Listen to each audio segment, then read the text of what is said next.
Marriage is, some men believe, a situation where they will enjoy the time with their spouse.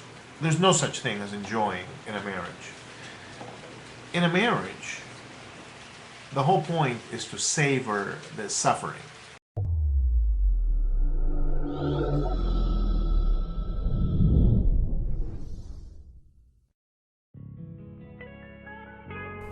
What's good, YouTube? This is KB LaFleur. You can call me KB. Welcome back to another video. We got do not get married warning to single guys.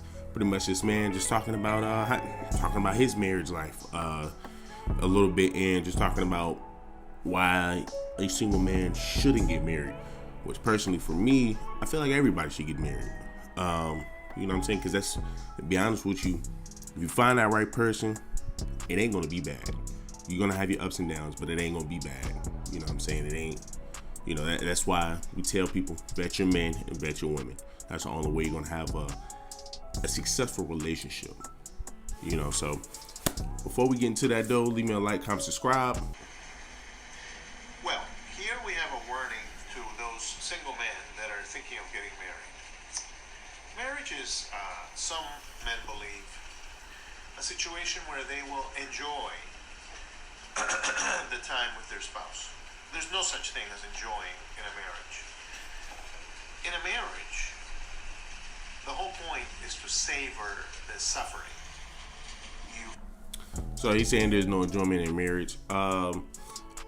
If we look back in the day, we're talking about 40. You're talking about 40s, 50s, your 30s, your 20s. Marriage was about duty and role, not happiness. Not this is probably the best marriage I've ever been in my life. None of that. It's just then it was about roles. She got a role, I got a role.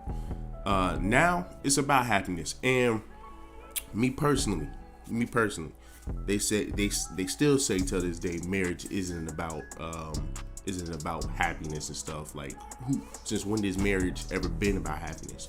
Today, I'll say it is. I don't believe anybody will want to marry somebody that they really truly don't really care for, especially in today's age. Marriage do need to have some type of happiness in it, for it to even want to go further. Because me personally, and this is just me personally, I want a woman that I love.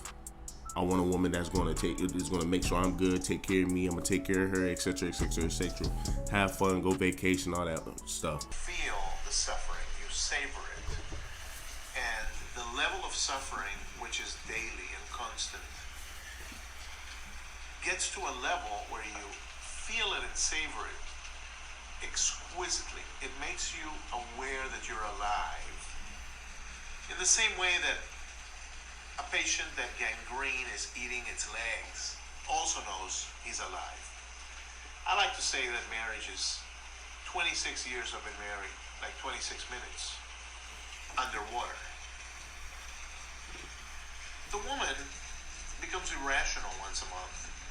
And on top of the fact that there's no sex in marriage, because sex becomes an abuse situation where you can't get it because there's no reason to give it.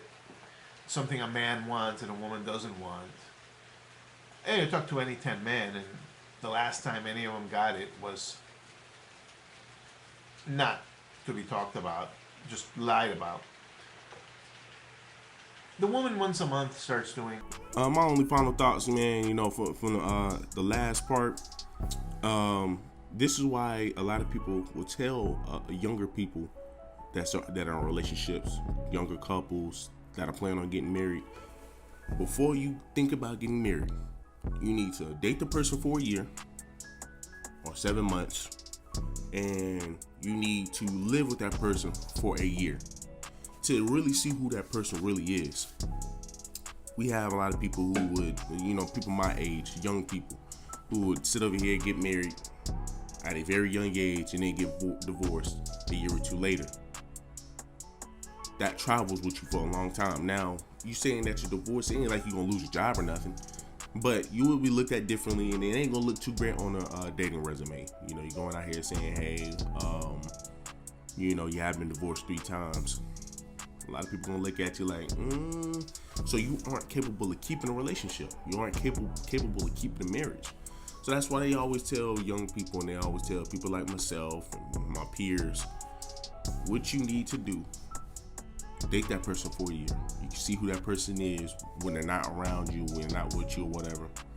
Once you date them, once you move in with them, now you with them for a whole year. You gotta literally see their face every day. Now you get to see how they live. And then after that, if this is what you really want, you already done seen all the phases of the female in your husband. Then you can move in, go get an apartment, go get an actual place with each other, go sign the damn papers and get married. But I feel like that's where a lot of people, especially people in my age group, fall short at. We don't like to vet. We're so caught up in love this, love that. Oh, I'm looking for this. Oh, goals, that they tend to forget what real life is about. You know what I'm saying? You going on Instagram, you looking at all these YouTube couples, looking at these Instagram couples, you thinking, oh, well, you know what I'm saying? It got to be that. That's where that Disney fairy tale bullshit come in. You're not always going to get that at all. There's always going to be ups and downs in a relationship. And a lot of people, they say they understand that, but then when they get into it 6, 7, 8 months later, yeah, he just wasn't the one. Yeah, she just wasn't the one. Well, niggas told you to vet your people. So, man, look, do me a quick favor. Leave a like, comment, subscribe.